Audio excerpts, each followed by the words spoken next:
Hello, everyone, and welcome from the Investor's Source, your source of all wealth and wisdom. I'm David Goldberg, president of Investor's Source. I am honored to present a really special guest tonight, a longtime client of the Investor's Source and friend of mine personally, Lance Dehning.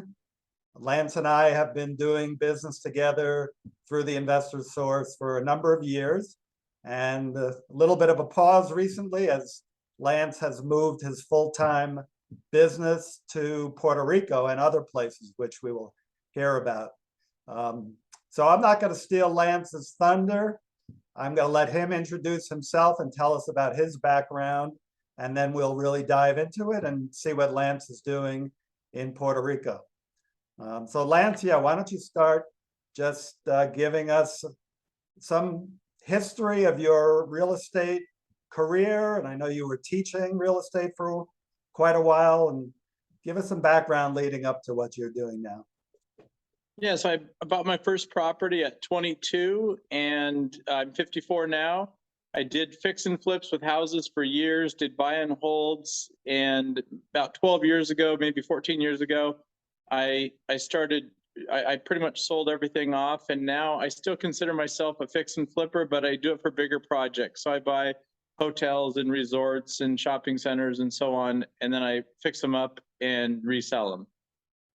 And where are some of those properties you own? We won't get into Puerto Rico yet, but you still have some here in the US, in the mainland, don't you? The only two that I really have left is I've got a hotel and a theater in Branson, Missouri, and that's pretty much it. I've tried to sell everything, and everything else is in Puerto Rico, and I have a property in St. Lucia. Yeah, you were just telling me about that. Lance is actually going to be making a trip out there in a couple of days, and just want to thank you for the time you squeezed in to do this. I know you got a lot going on right now. So Lance, tell us what you're doing now in Puerto Rico and why the heck you made the move from the mainland USA to Puerto Rico, living there full time now. Yeah, so I've lived here for about 3 years. I came down for a real estate deal, and then once I was down here and coming back and forth from Colorado, I learned about the amazing tax benefits that are down here, and I really enjoyed the island and decided to make it a full-time move. And what kind of projects are you involved in there? So here I have, I just got bought out of a small hotel about a week ago. I have a hotel where I am sitting presently that we're remodeling to sell. And then I have a 152 unit resort, and a few little houses and fourplexes and stuff. And you've told me about some big projects that you have been working on down there, including some of the ones you mentioned. Can you talk a little bit about some of the size of some of these deals that you're involved with or have been? Yeah, and I'll kind of mention the benefits. One of the strongest benefits down here, and again, I'm not an accountant, so if you do want to move to Puerto Rico and become a Puerto Rican resident, you'd have to talk to a tax accountant. But how I understand it and how my accountant has been doing my taxes is basically on my real estate down here, there's no capital gains, either short-term or long-term, if you're a mainland American and become a Puerto Rican resident. The tourism properties, if it's new construction or a rehab property, you get up to 40% tax credits, between 30 and 40% tax credits. And then for 10 to 15 years, it's 90% tax exempt from all taxes. So it's pretty amazing. And then when you sell the property, there's no capital gains. So if you buy a property, fix it up, resell it, you don't pay any capital gains on those properties. And so currently, the hotel that I'm in, we're selling that. The remodel's not quite done, and we'll walk outside at the very end of the call. But it's basically a boutique hotel right in San Juan, 22 unit hotel. We're working on a contract right now. We might have a buyer for it. I don't know if we'll sign or not. It's very close. So it's 22 rooms plus a bar, rooftop bar restaurant, and the price is 2.55 million, and should have really strong numbers. We estimate over 400,000 a year of net income on that property. And when do you expect it's going to be ready to be sold? Well, we're going to start opening about 10 of the rooms as Airbnb probably in the next few weeks. And then we'll continue to be working on the bar area, which is going to take a little bit more. But we'll start doing Airbnb on the lower levels here in the next few weeks. And we'll sell it anytime. If someone is interested, we would sell it. Excuse me. We would sell it completed. We can finish the remodel, or we would, have someone come in if they want it even as is. The current offer we're working with is as is. Very nice. Sounds like an awesome project. So those tax benefits you're mentioning, I believe that has to do with opportunity zones. Is that still what is going on in Puerto Rico? The whole island is considered an opportunity zone, and is there anything more you can expand on about opportunity zones? Yeah, so opportunity zones cover about 97% of the island. But what I'm talking about is something called Act 60, where if you're a mainland American and you haven't lived in Puerto Rico for the last 8 years, you move to Puerto Rico, become a full-time resident here, which means at least living here 6 months and a day and some other requirements. Then there's a special tax program. No taxes on dividends, no taxes on capital gains. Any income sourced in the United States and the world, any non-Puerto Rican income is 4% taxed. So if you're an attorney and you're doing all your referrals and everything, or your calls and everything with mainland Americans, you'd be paying 4% taxes. And that's all you would pay. You would only pay to the Puerto Rican government if you're a Puerto Rican resident. You would not pay to the IRS for any of the income, when you're living here in Puerto Rico. You do still have to pay. So my Missouri properties, for example, of course, I still have to pay the IRS on the Missouri properties that I have, but all the properties down here, all my taxes go to the Puerto Rican government. Wow, that sounds like quite an incentive to be down there. Are you finding that are there a lot of investors coming down doing what you're doing? Yeah, I've been here about 6 years since my first deal, but I've only lived here full time for the last 3. And not only have prices just gone crazy like everywhere in the United States, but the investors are coming down more and the liquidity is getting much better. 2 years ago, very difficult to get a loan. Now lenders are coming in, and that's really helping, the situation. But because it's kind of an imperfect market, meaning there's not a great MLS system, excuse me, it's also not nearly as competitive as markets like in Denver. There's real estate investors everywhere. I can just walk down the street and trip over 3 deals that are better than anything that I can find in Denver. It's still a pretty unbelievable market. A lot of times it does consist of quite a bit of remodel. A lot of the buildings, need to be, completely upgraded and so on. But you have, the tax benefits and strong rents if you want to do a long-term rental, and you can find properties, just property after property, significantly better than what I could find in Denver. Wow, very compelling. So back to those tax advantages. I mean, that sounds like kind of a whole different program than the opportunity zones. Are there additional benefits based on them being opportunity zones, or is that all kind of part of the mix that you talked about?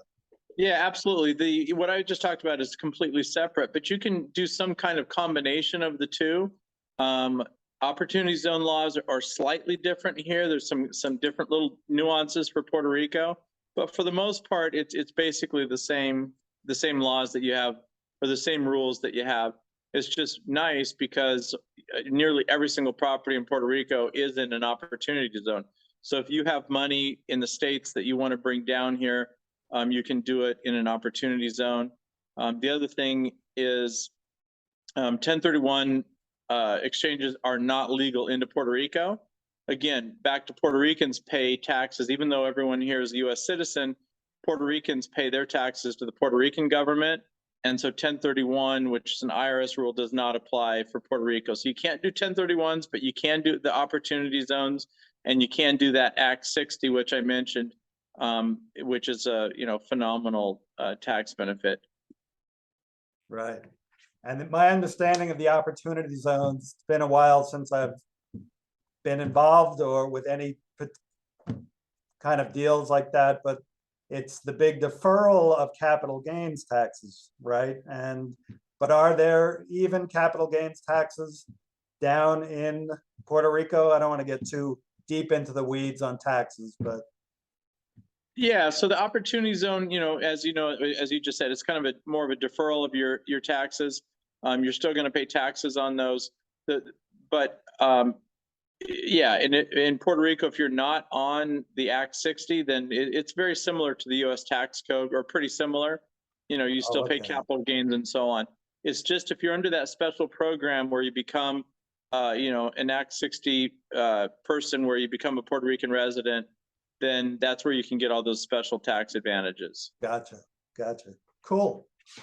All right, so let's move on to challenges. It sounds like all on the positive side. Are there any, if someone was thinking about coming down there and checking it out, any challenges for investors that you can tell us about? And then I'll tell you about mine as a lender trying to lend down there. Sure. So, I mean, that's probably, there's the two biggest challenges I think that investors face down here is one, liquidity. Loans are much trickier down here. Hard money is more expensive here. But if you are a hard money investor, then you're going to get much better returns down here. But the other thing is labor is tough. I think that's pretty much everywhere, though. There's a shortage, of construction labor here. And there are some new programs where they're bringing workers from the Dominican Republic on visas. And so that maybe has helped a little bit. But just like everywhere, I think that's the biggest challenge is, it's just tough. There's a lot of construction going on here, and there's a shortage of construction workers, but which, again, I think that's a problem everywhere. The liquidity problem, though, really presents opportunities. If you are a cash investor, you can get just phenomenal deals. Cash is even more important in Puerto Rico than it is in other places in the country. And so if you are a cash investor, you can just find some magical deals. Well, I'm sure. Have you been able to find the workers you need to do your remodels and your fix-ups? Yeah, it's always a challenge. Right now, I'm actually in pretty good shape. I've got several crews, and I, promise them that when we finish one job, they'll have consistent work. So I think that's helped me over some other investors, as I, continually keep them busy. So it's, so far it's been going pretty well recently. Awesome. And as I mentioned, Lance and I were collaborating on a deal down in Puerto Rico years ago, and I believe Lance still has that, still is finalizing some of, there were so many units to sell. I think he's still in the process of selling them, if I'm correct. But we tried to get licensed in Puerto Rico as a lender, and it was actually during Hurricane, was it, what was the hurricane down in Puerto Rico, the big one? Yeah, I think it was after Hurricane Maria. But yeah, I think you tried to get licensed down here, and you had some real difficulties. I know those hurdles probably still exist.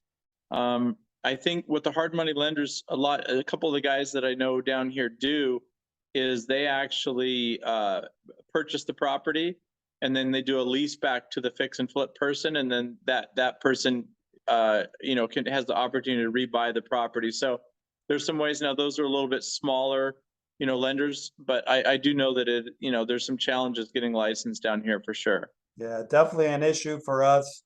We really wanted to help out the island during it was really right at the exact time of Hurricane Maria, and we wanted to make our contribution to the island, and they just made it so difficult to get licensed. And The fees that they were charging were exorbitant. Ultimately, it worked out that it wasn't at that time worth it for us to get registered down there. And we did work with Lance and find another way to complete the deal using US collateral or mainland collateral. But I'd love to give it another shot and see if we could find a way to get licensed and start lending down in Puerto Rico at some point. That would be great. Yeah, just to let you know, by the way, the tax rate on interest would be, I'm pretty sure it's 0% as well. So if you are a lender, not only are the hard money rates higher, my guess right now you're probably getting about 4 and 14 is probably 4 points, 14% interest. But then you also pay 0% taxes on that. It's either that or 4%, but I'm pretty sure 0% on all interest, because I know it's 0% on dividends, that the company pays. Now you would have to, again, be a Puerto Rico resident to do that. But if you come down and be a Puerto Rico resident, when you're getting 4 and 14 and not paying any taxes, it's pretty phenomenal. That would be a nice return for a lender, a private lender, or a company like ours. Before we wrap up, and Lance is going to treat us to go outside for a minute and show us a little bit of the area around the hotel. Just want to ask your opinion, Lance. Is there still opportunity down there for investors to come down there and make a good living, or has that ship sailed already? Sounds from what you're saying that there probably still is a good deal of opportunity. Yeah, I mean, prices unfortunately have gone up significantly. And so the deals aren't as good as what they were, 2, 3, 4 years ago. However, there's still, like I said, you walk down the block and there's opportunity. I can walk down 2 city blocks and find 2 or 3 properties that would actually work, to make money. So if you have the cash and want to come down, certainly you can get my contact information from Dave, and I would love to, anyone wants to come down, I'll give them a tour and show them the opportunities and so on, and help them maybe not make some of the mistakes that I made. I'll head down here a little bit, Dave. Okay. If you want to just wait, it's going to take me a second to get downstairs. All right. We will walk with you right now, Lance. We still got you. There you go. So this is you can kind of see a little bit of the inside. This is the 22-room hotel. If you can hear me, what's kind of cool about this hotel is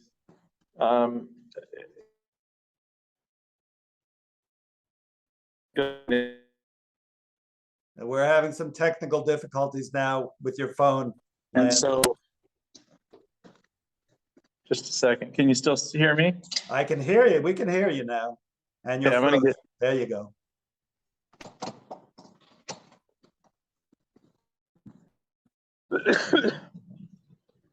I'll get across the street and then hopefully you can cut that out. We'll just do about a 10-15 second thing out here. Let me get across. No, this will be the best part of the video. It's awesome. I just want to thank you for that offer you just made. Even you agreeing to come on and talk. I mean, you're inviting more investors down there, and some people would be afraid of inviting their competition, but Lance very open-minded and very much into partnerships too. So that those possibilities, I'm sure, are something that he would look at. Can you see the hotel in the background, with the mural painted hotel? Beautiful. Yes. Okay, so that's our hotel. We're not open yet. I don't know where you want to start this, but basically the hotel when we bought it was just a drab gray, and so we painted the entire building as a mural, and I think you can maybe see on the side there, it's going to be called the Looking Glass. And then downstairs, the restaurant is called Abracadabra. And then up at the top is, you can kind of see that glass railing up there. That's where it'll have a 3rd and 4th rooftop bar and, you know, great views up from the roof. And because it's always warm in Puerto Rico, you can have, you know, 365 days a year of a rooftop bar. You don't have to worry about any snow or anything like that. Absolutely. Wow, what a creative way to take a building. I'm sorry we didn't see it before. I'm sure it was not looking like it is now, but the things that you're doing to it, including that mural, it's pretty awesome. Good, good. Well, hopefully we'll get some people down to visit down to Puerto Rico. Awesome. Are you okay if I put your contact information, or would you like? Yeah, absolutely. Give it absolutely. Put it out there. Okay, we will do that. And if you want to go visit Lance in Puerto Rico, contact me, or you can contact Lance directly. Lance, thank you so much. That was an awesome interview and taking us outside and showing us a little bit of what town are you in? I'm right in San Juan in a neighborhood called Santurce. Cool. It's great to actually get a feel of the neighborhood there. So thank you and have a great trip. All right. And, Thanks, Dave. Okay. All right. Talk soon, Lance. Bye-bye. Bye-bye. Thank you, everyone.